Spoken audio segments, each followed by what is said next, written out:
네, 오늘은 웨스트민스터 신앙고백 16장 새롭게 나갑니다. 제목은 선행에 관하여.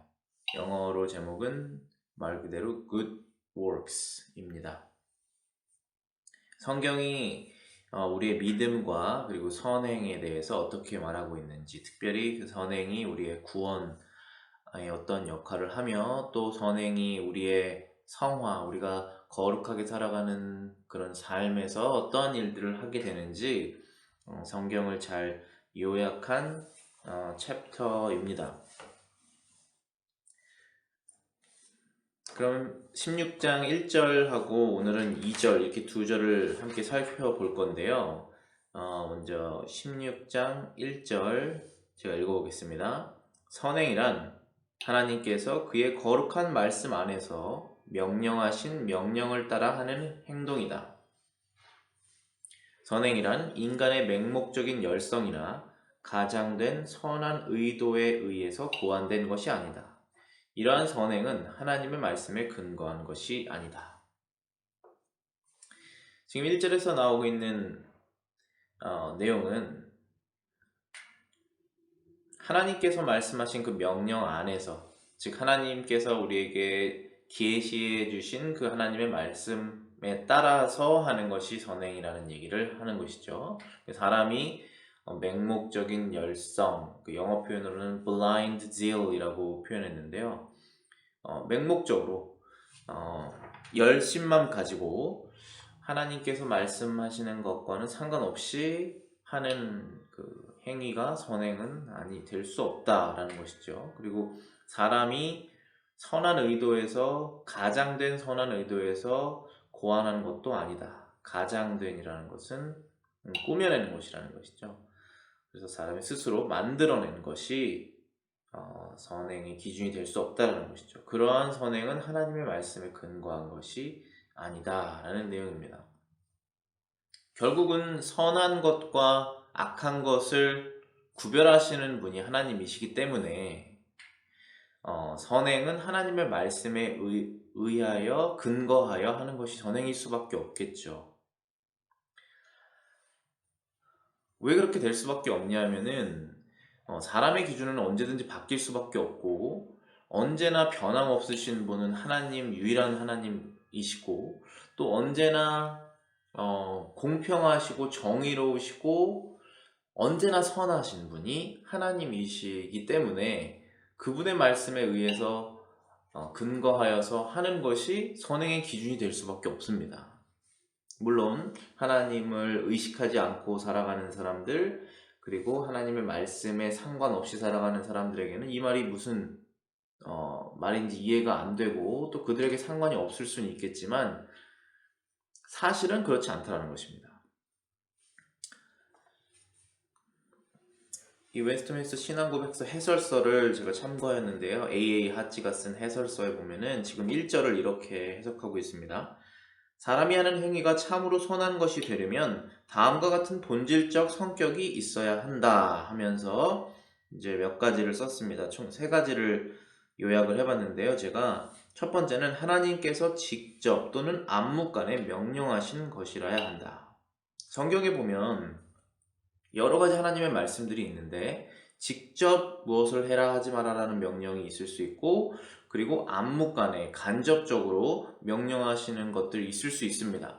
예를 들면은 하나님께서 사람과 사람 사이에 살인하지 말아라 라고 하시는 그 말라라고 하는 부정 형태의 그 명령이 있다면 직접적으로 명령하시는 것은 부정 형태의 명령이지만 우리가 그것을 통해서 사람의 생명은 소중한 것이니까 나의 생명도 소중하게 지키고 다른 사람의 생명도 소중하게 지키고 다른 사람이 다치지 않을 수 있도록 내가 해야 될 일은 무엇이며 그리고 가난해서 굶어 죽지 않을 수 있도록 다른 사람들의 생명을 보존하기 위해서 우리가 어떠한 도움을 주거나 이러한 모든 것들이 다 그 말씀 하나에 포함되어 있다는 것이죠.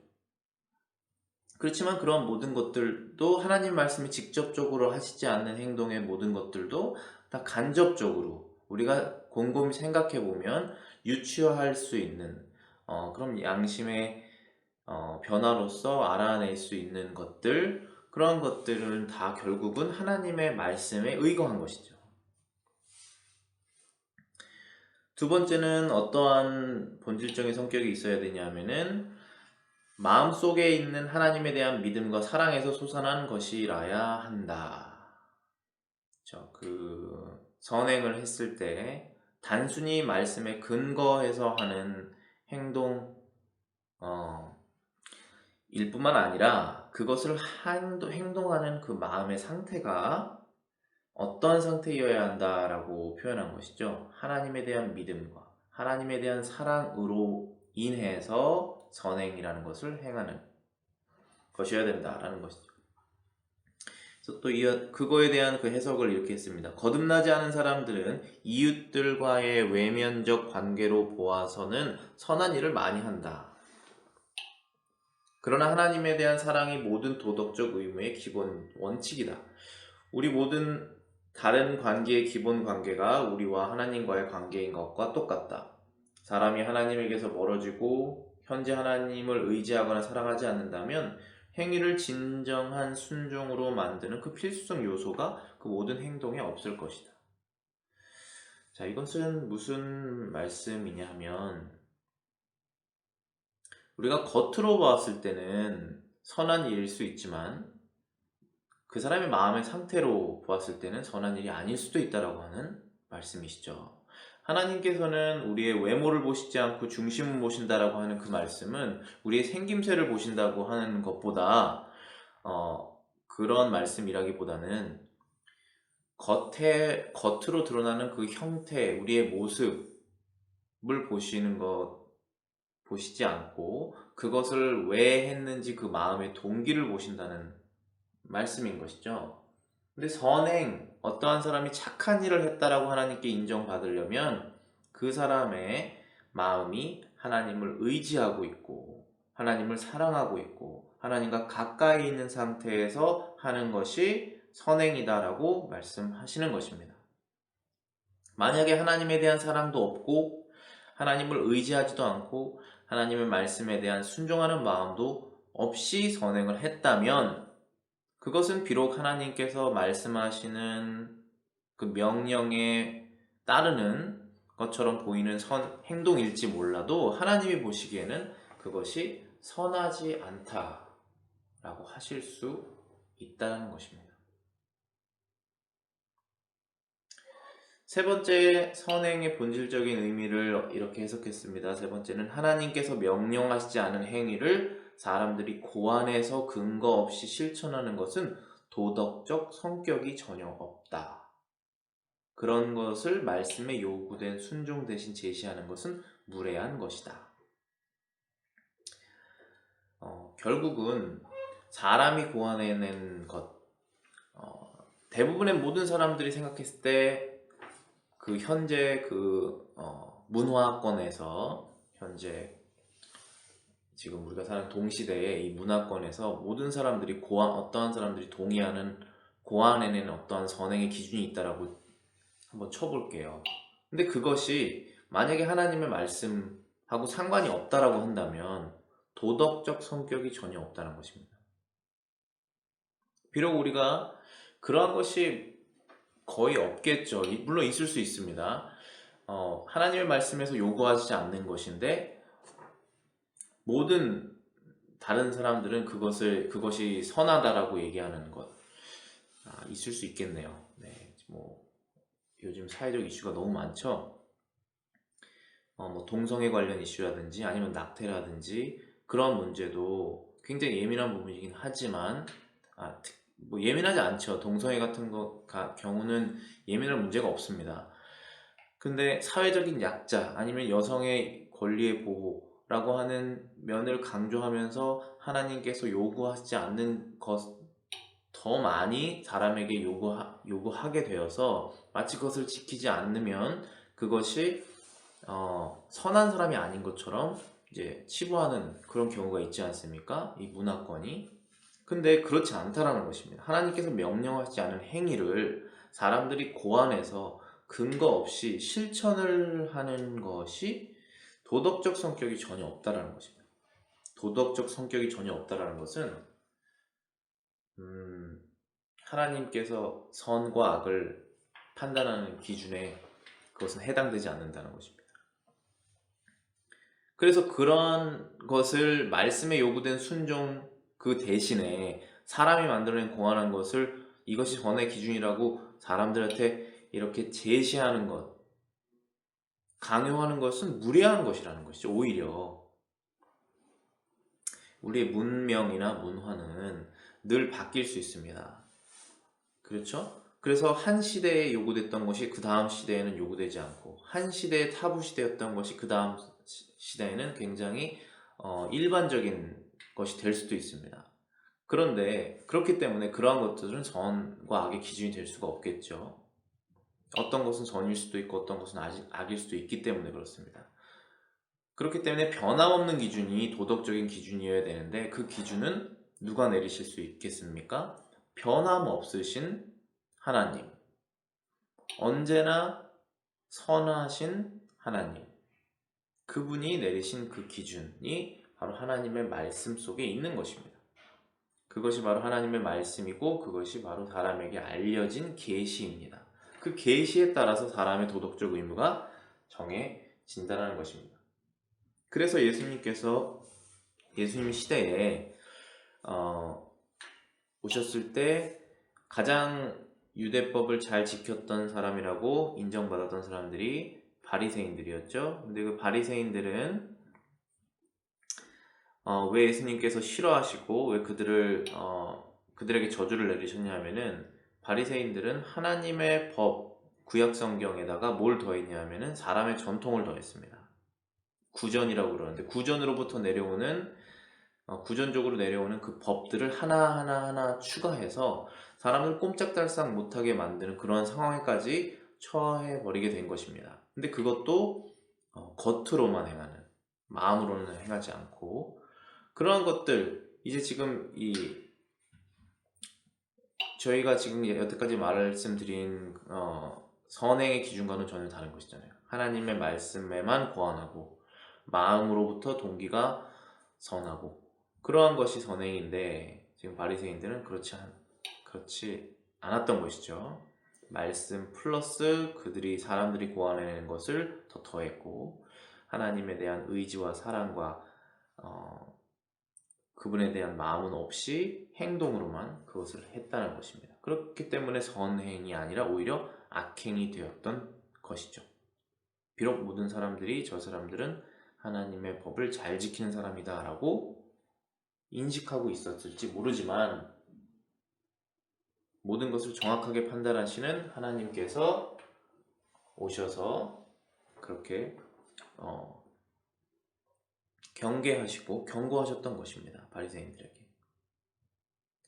그러면 이거에 관련된 성경 몇 구절을 제가 읽어보겠습니다. 먼저 미가서 6장 8절입니다.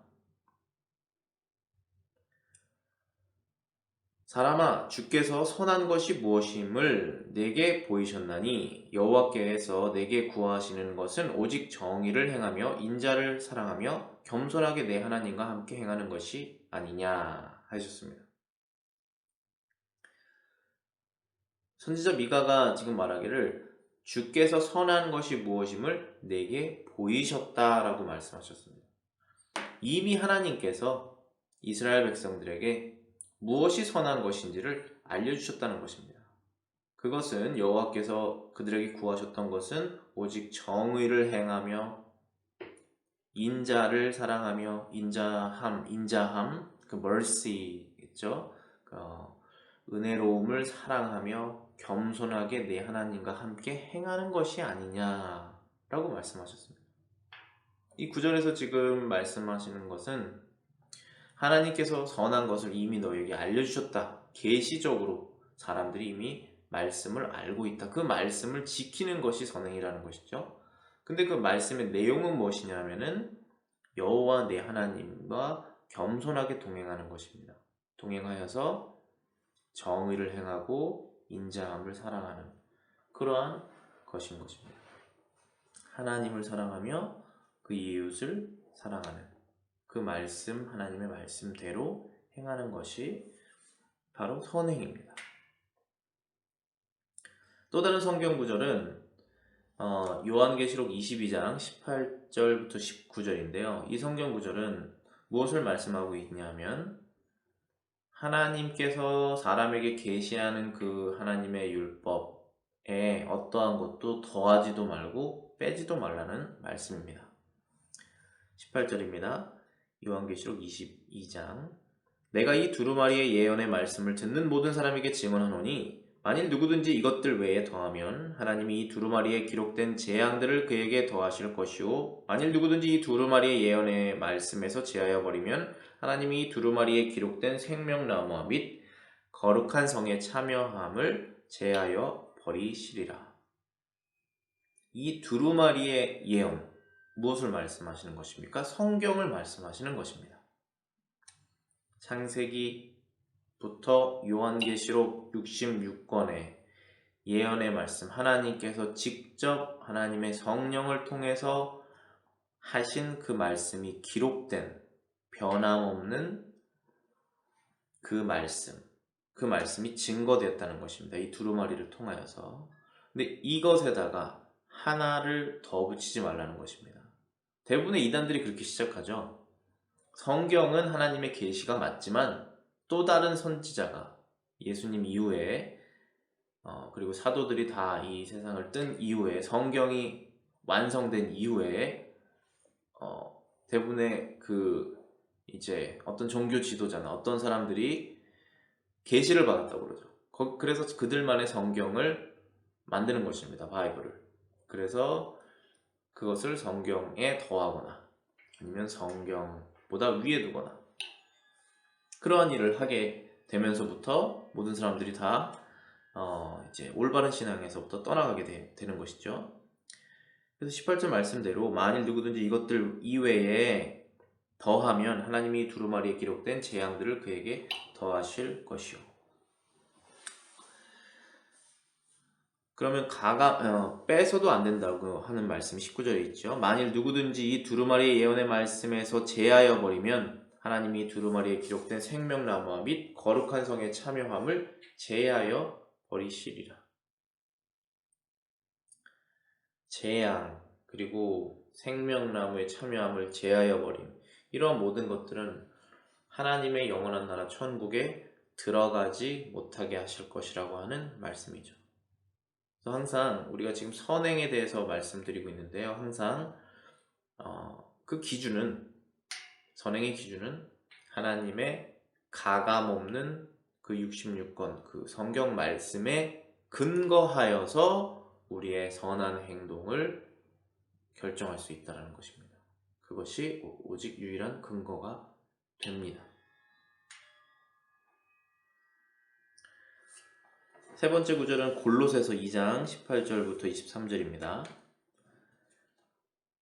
아무도 꾸며낸 겸손과 천사 숭배를 이유로 너희를 정죄하지 못하게 하라.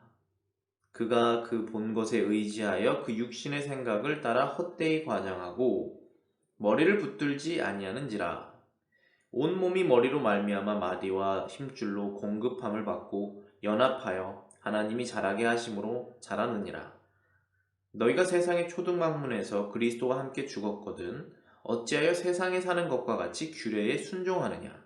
곧 붙잡지도 말고 맛보지도 말고 만지지도 말라 하는 것이니 이 모든 것은 한때 쓰이고는 없어지리라. 사람의 명령과 가르침을 따르느냐. 이러한 것들은 자의적 숭배와 겸손과 몸을 괴롭게 하는 데에 지혜 있는 모양이나 오직 육체 따르는 것을 금하는 데에는 조금도 유익이 없느니라. 지금 골로새서 2장에서 말씀하시고 있는 내용은 지금 웨스트민스터 16장 1절에서 맹목적인 열성이나 가장된 선한 의도에서 구하내는 것이 하나님의 말씀에 근거한 선행이 아니다. 가장된 선한 의도, 고안된 것 그런 부분을 지금 그 부분에 대한 말씀인데요. 꾸며낸 겸손이라는 말이 있죠. 여기 18절에 가장된 선한 의도라는 것입니다. 그러한 것으로 너희를 정죄하지 못하게 하라는 것입니다. 예수 그리스도 안에서 구원을 받아 하나님의 말씀대로 선행을 하려고 하는 사람들을 정죄를 하는 사람들이 있었는데, 꾸며낸 겸손과 여러 가지 성경에서 말씀하고 있지 않은 겸손의 방법들을 만들어내고, 그리고 천사 숭배, 성경에는 절대 그렇게 말씀하고 있지 않죠. 천사는 우리 사람을 serve, 보좌하는 그런 종이라는 표현이 있습니다. 물론 지금 현재는 우리보다 뛰어난 능력을 갖고 있을지는 모르지만 숭배 대상이 아니죠. 그런 숭배를 만들어내가지고 그걸 안 하고 있는 사람들을 정죄한다는 것입니다. 근데 그렇게 하지 못하도록 하라는 것이죠. 근데 19절에 그런 사람들을 뭐라고 표현했냐 하면은 머리를 붙들지 아니하는 자라, 온몸이 머리로 말미암아 마디와 힘줄로 공급함을 받고 연합하여 하나님이 자라게 하심으로 자라느니라. 이 말씀은 머리라는 것은 결국 하나님의 말씀을 표현하는 것입니다. 예수님을 말씀하시는 것이죠. 근데 예수님께서 우리에게 하신 모든 말씀이 성경이기 때문에 머리를 붙들고 있는 사람은 하나님의 말씀에 근거해서 그 안에서 행동하고 영적인 영양분을 먹고 그러한 사람들인데, 그 하나님의 말씀 자체이신 예수님 그 머리를 붙들지 않고 그 사람이 몸이라고 말하면서 다른 곳에서 영양분을 먹고 있는 것입니다.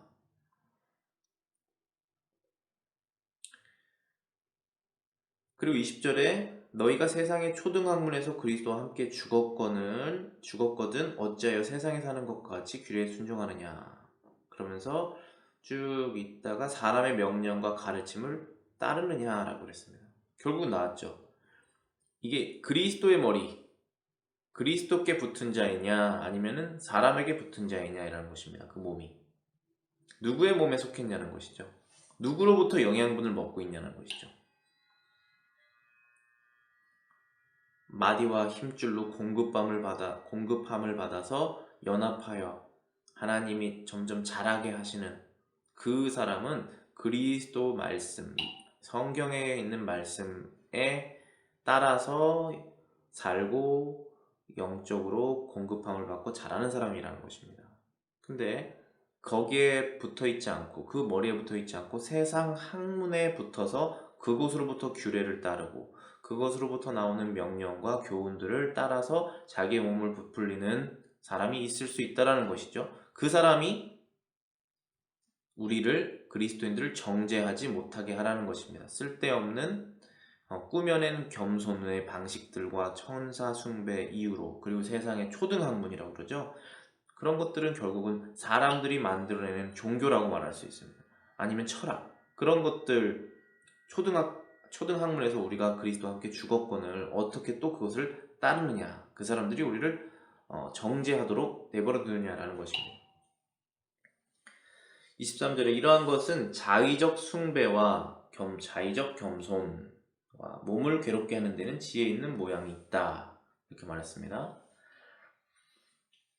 스스로 만들어냈다는 것입니다. 스스로 만들어내는 종교 의식, 스스로 만들어내는 겸손의 방법들은 몸을 괴롭게 하는 데는 모양이 있지만 오직 육체 따르는 것을 금하는 데는 조금도 유익이 없다. 겉으로 뭔가를 절제하는 그러한 모양은 나타낼 수 있다는 것입니다. 그런데 사실은 그 사람이 육체를 따르게 하는 그런 마음을 바꾸게 하는 데는 조금도 유익이 없다는 것이죠. 우리 그리스도인들은 이 말이 무슨 말인지 다 영적으로 이해할 수 있습니다.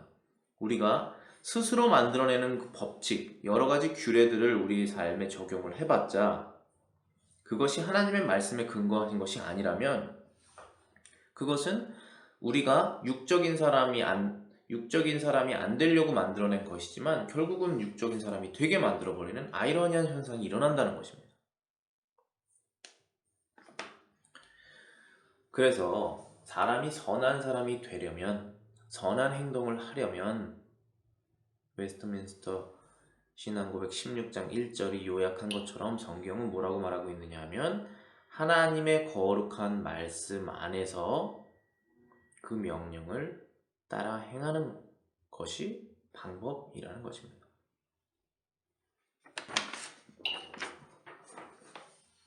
그 다음에 2절 제가 읽어보겠습니다. 하나님의 명령을 순종함으로 성취되는 이 선행들은 참되고 살아있는 신앙의 열매들이요 증거들이다. 신자들은 이러한 선행을 통하여 하나님에 대한 감사를 나타내시고 확신을 강화시키고 믿음의 형제자매들을 격려하고 반대자들의 입을 막고 하나님을 영화롭게 한다. 이처럼 선행을 행하는 신자들은 하나님의 지으신 바요 예수 그리스도 안에서 선행의 목적을 위하여 창조되었다. 이들은 거룩한 삶을 신앙의 열매로 가지기 때문에 결국 영생에 이르는 것이다. 지금 2절에서 여러 가지 좋은 선행의 결과와 유익들을 정리를 해봤죠. 성경에서 말씀하고 있는 그리스도인들의 생활 속에서 그리스도인들이 선행을 했을 때 가지고 오는 여러 가지 결과 그리고 유익들이 무엇인지 정리를 한 것입니다. 예의 하찌도 이렇게 정리를 해봤는데요. 첫 번째는 선행은 신자의 감사하는 마음을 표현해서 그에게 있는 하나님의 은혜를 나타내고 따라서 복음 고백을 장식한다. 우리의 복음 고백을 아름답게 만든다는 것이죠. 선행들은 하나님께 영광을 돌린다. 선행들은 신자의 은혜를 발전시키고 따라서 신자의 믿음에 대한 확신이 강화가 된다. 선행은 형제들의 덕을 세운다. 선행은 반대자들의 입을 막는다. 선행은 영생을 얻는 데 필요하다. 이러한 내용들이 있습니다.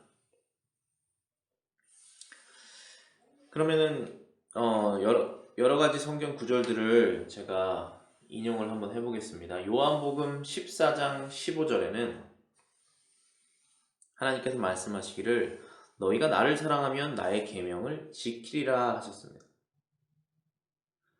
우리가 하나님을 사랑하면 하나님에 대한 감사와 순종하는 마음이 생기게 되어서 계명을 지키게 되는 것이죠.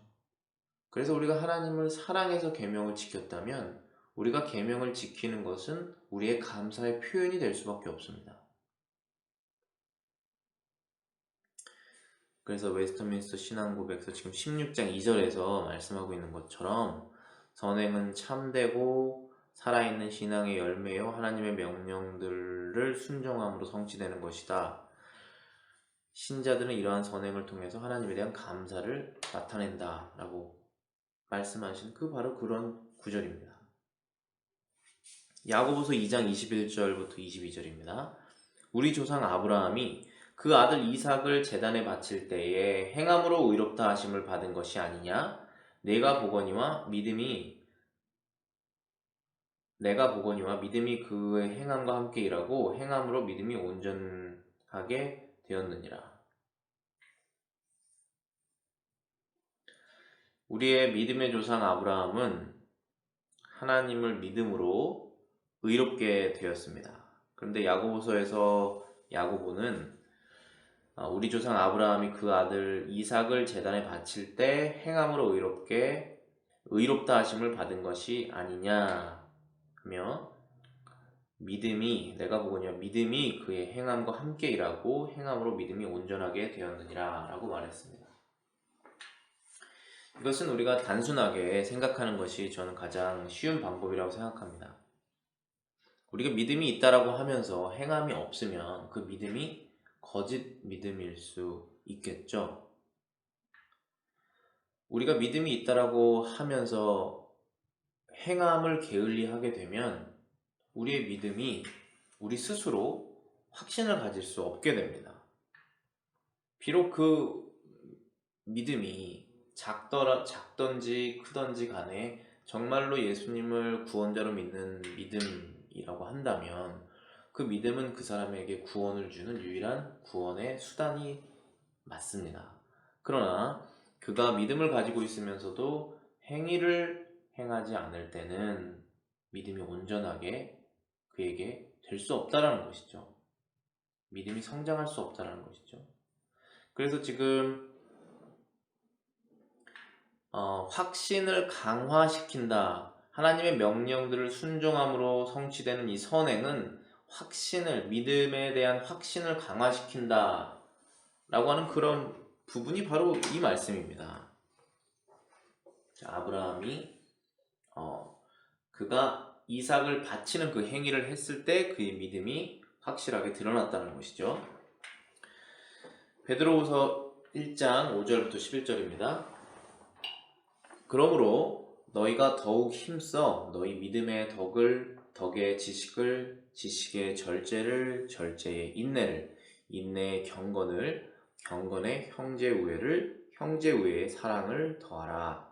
이런 것이 너희에게 있어 흡족한즉 너희로 우리 주 예수 그리스도를 알기에 게으르지 않고 열매 없는 자가 되지 않게 하려니와 이런 것이 없는 자는 맹인이라 멀리 보지 못하고 그의 옛 죄가 깨끗하게 된 것을 잊었느니라. 그러므로 형제들아 더욱 힘써 너희 부르심과 택하심을 굳게 하라. 너희가 이것을 행한즉 언제든지 실족하지 아니하리라.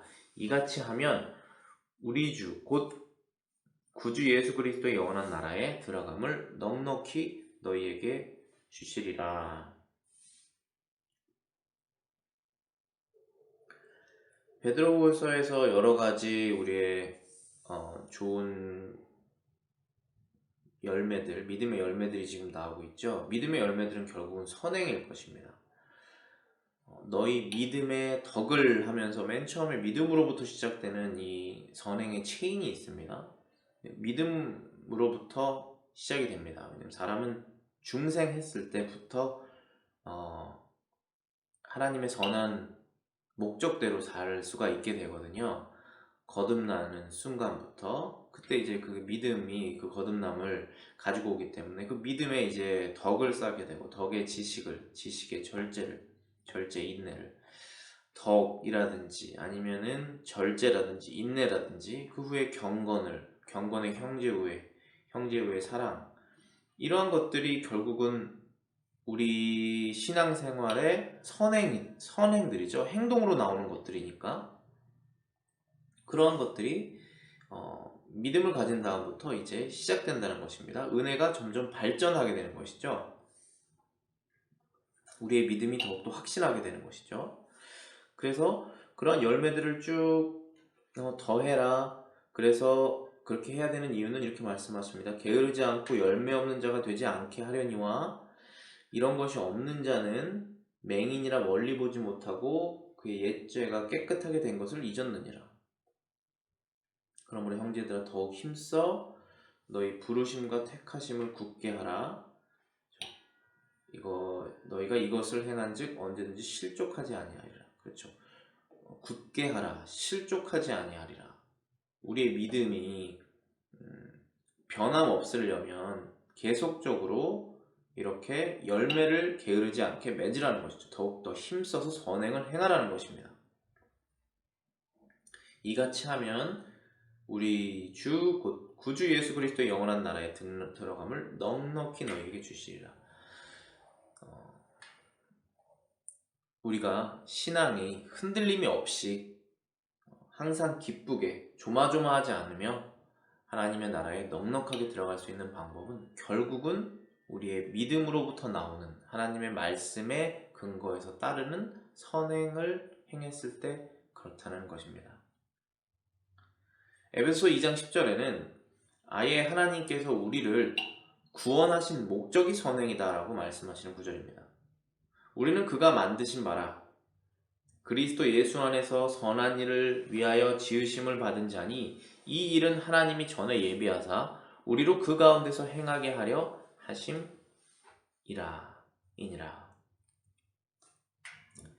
예수 그리스도 안에서 선한 일을 위해서 우리가 지음을 받았다는 것입니다. 우리는 어머니 태에서 나와서 살아가는데 그 세상 모든 사람들이 다 하나님의 선한 일을 그리스도 안에서 선한 일을 하면서 살진 않잖아요. 중생한 사람, 거듭난 사람, 다시 태어난 사람은 하나님으로부터 났기 때문에 그 사람들은 그리스도 안에서 다시 태어났기 때문에 선한 일을 하기 위하여 지음받은 자들입니다. 그렇기 때문에 이 선행은 그리스도인들의 존재의 이유가 되는 것이죠. 그리고 그들이 구원을 받게 된 이유가 되는 것입니다. 내가 구원받았기 때문에 나는 만족하고 나는 천국에 가기 때문에 아무것도 하지 않아도 된다. 나의 믿음이 나를 구원으로 이끌었기 때문에 나의 행동은 필요가 없다 라고 말하는 것은 구원의 목적을 올바로 이해하지 못한 것이죠. 마치 맹인처럼 자신의 죄가 깨끗하게 없어진 것을 기억하지 못하는 사람과 같다는 것입니다. 오히려 디모데전서 4장 12절에는 사도 바울이 이제 어린 디모데에게 조언을 하는 그런 하나님의 말씀이죠. 누구든지 내 연소함을 업신여기지 못하게 하고 오직 말과 행실과 사랑과 믿음과 정절에 있어서 믿는 자에게 본이 되어라.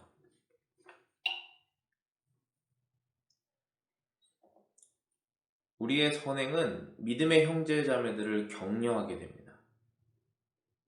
그 뜻은 누군가가 우리의 본이 되었을 때 그 사람을 따라서 우리도 선행을 따라 한다는 것입니다. 근데 디모데는 지금 사도 바울의 아들과 같은 자로서 이제 어린 나이에 안수를 받고 그 교회에 목회를 하는 목자가 된 것입니다. 근데 나이가 연소하기 때문에 다른 사람으로부터 업신여김을 당할 수 있는데 그렇지 않도록 말과 행동과 사랑과 그의 믿음과 정절, 절제하는 모든 것에서 다른 사람들에게 본이 되어서 모든 사람들이 그 목자를 따라서 그리스도께로 갈 수 있도록 해야 한다라는 말씀을 하는 것입니다. 그래서 우리의 선행은 다른 누군가의 우리 교회 안에서 특별히 교회 안에서죠. 매주 보고 우리가 서로 가까이서 살게 되는 그런 사람들 안에서 서로에게 모범이 되어서 본이 되어서 서로를 격려하는 것이죠. 격려. 더 선한 일을 할 수 있도록 만드는 것입니다. 그것이 선행의 역할입니다. 마지막으로 베드로전서 2장 12절과 15절입니다.